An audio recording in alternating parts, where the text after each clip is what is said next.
So here's what you should have done if you were a Nazi and you wanted to win the war. You should have enslaved the Jews and the Gypsies and had them work, right?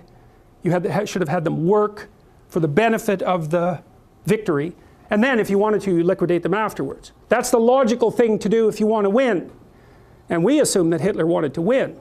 But that's not a very intelligent assumption. Why would you assume that? He wasn't exactly a good guy. So why should we assume that he was aiming at the good that he was promoting, even in his own terms, right? The glorious, everlasting Third Reich, right? That'll rule for 1,000 years and be a bastion of civilization and music, because that's the sort of thing he purported to be interested in.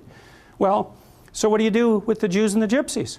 Well, round them up, fine. Enslave them, fine. You don't kill them. You certainly don't devote a substantial proportion of your war resources while you're losing to accelerate the rate at which the extermination is taking place, because that's a bit counterproductive, unless what you're aiming at is the maximum possible mayhem in the shortest period of time.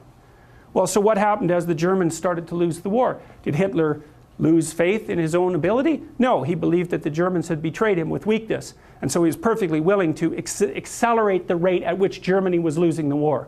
And so when Hitler and his minions had the choice, here's the choice.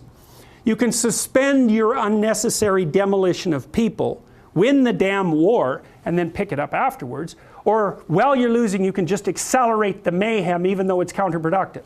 It's like, what'd they pick? Well, they picked to accelerate the mayhem. And so to me, there's an old psychoanalytic idea. I think this was derived by Jung.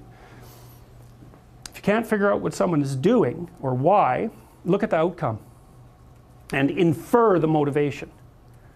If it produces mayhem, perhaps it was aiming at mayhem.